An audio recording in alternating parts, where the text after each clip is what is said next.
அனைவருக்கும் வணக்கம். இன்றைய தினம் திண்டுக்கல் மேற்கு கிழக்கு மாவட்டத்தினுடைய மண்டல குழு கூட்டம், அதில் கலந்து கொள்வதற்காக இன்னைக்கு வருகை வந்திருக்கிறோம். காலையில் நானும் நம்முடைய மேலிட பொறுப்பாளர் அரவிந்த் பானர்ஜி அவர்களும் காலையில் கவர்னரை சந்தித்து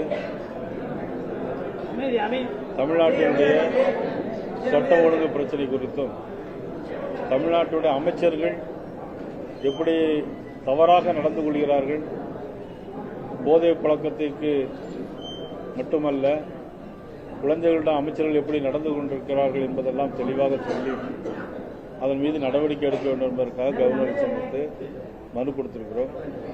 உயர்கல்வித்துறை அமைச்சர் விஸ்வநாதன் அவர்கள் குழந்தைகளிடம் தொடாத இடங்களெல்லாம், அதாவது தகாத முறையில் நடந்து கொண்டது என்பது வருந்தத்துக்குரியது, வேதனைக்குரிய செயல்.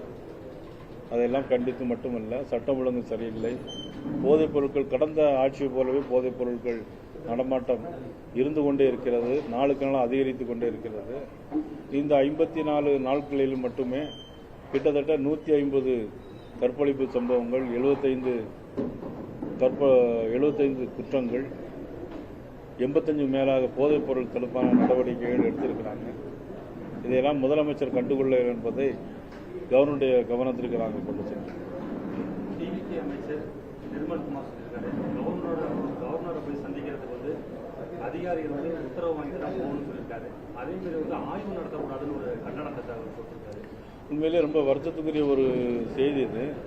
மதிப்புக்குரிய நிர்மல்குமார் அவர்கள் பதவி ஏற்கும் போது ஆளுநரை போய் சந்தித்தார். எதற்காக ஆளுநரை போய் சந்திச்சுக்கணும்? இவரா போய் நேரடியாக முதலமைச்சர் பதவி ஏற்றுக்கொள்ள முடியுமா? அது கான்ஸ்டிடியூஷன். இது அரசியலமைப்பு சட்டத்தில் உள்ளது. கவர்னருக்குள்ள அதிகாரங்கள், கவர்னருடைய அதிகாரம் இந்திய அரசியலமைப்பு சட்டத்தினுடைய 167வது பிரிவின்படி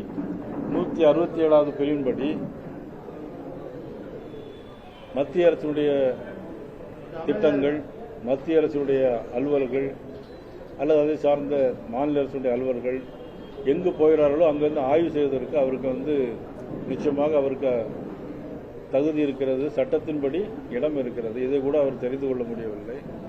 நிர்மல்குமாருக்கு என்னுடைய கேள்வி, திருப்பரங்குன்றத்திலிருந்து அவர் தேர்ந்தெடுக்கப்பட்டிருக்காரு.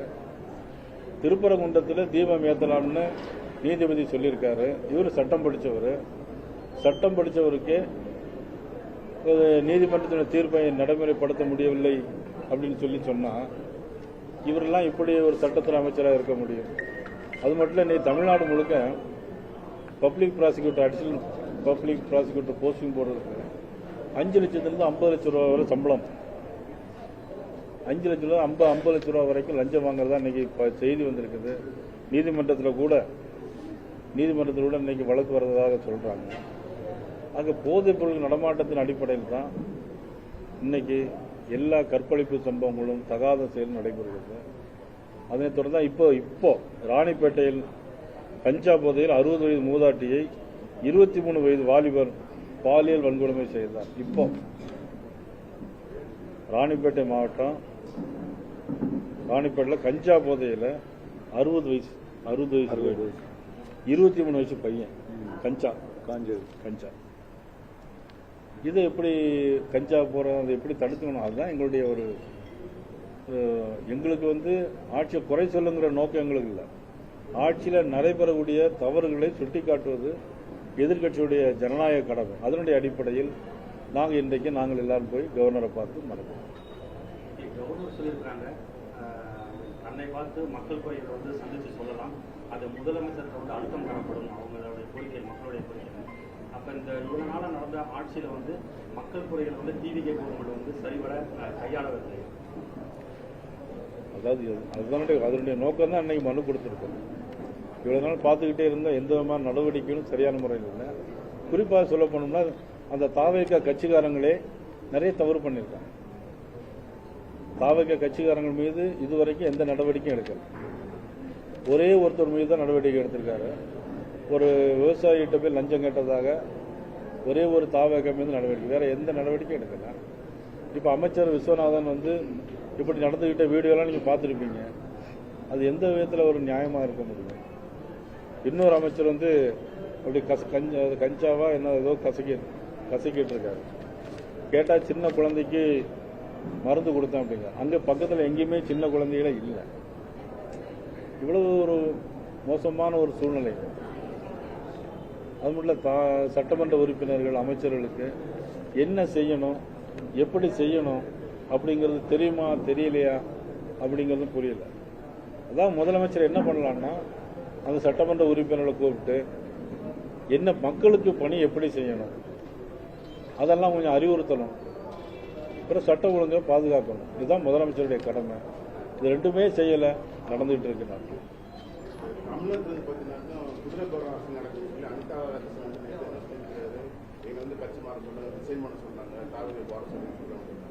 இது சம்பந்தமா திமுக சார்பு காவலனை பார்த்து இல்லை, அது அவங்களுடைய கட்சி பிரச்சனை. அவங்கள்ட்ட என்ன பேசுனாங்க நமக்கு தெரியாது. ஆனால் குதிரை பேரம் நடந்தது என்பது உண்மை. ஏன்னா ஆட்சி வர்றதுக்கு முன்னாடியே 107 சீட்டு இருந்துச்சு. வர்றதுக்கு முன்னாடியே காமராஜர் சட்டமன்ற உறுப்பினர் காமராஜரை பேசி அந்த அவர் சார்ந்த கட்சியுடைய பொதுச்செயலாளருடைய அனுமதி இல்லாமலே அவர் கையெழுத்து போட்டது மாதிரி போட்டு அந்த அளவுக்கு ஒரு மோசமான ஒரு சூழ்நிலையெல்லாம் உருவாயிடுச்சு. இப்போ அதிமுகலேருந்து ஒருத்தராக அங்கே போயிட்டு இருக்கிறாங்க. அப்போ அது குதிரை பேரமாக தான் இருக்க முடியும். தன்னுடைய ஆட்சியை வந்து மெஜாரிட்டி காட்டணுங்கிற நோக்கத்துக்காக குதிரை பேர அரசியலை தமிழக வெற்றி கழகம் முன்னெடுத்திருக்கிறது. போதும்.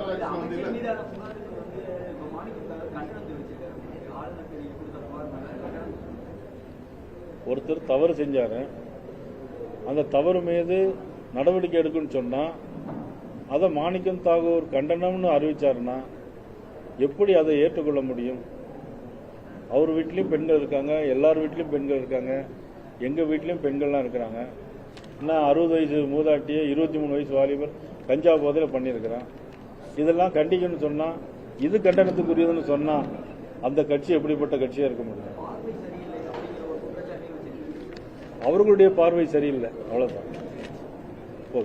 போதும்.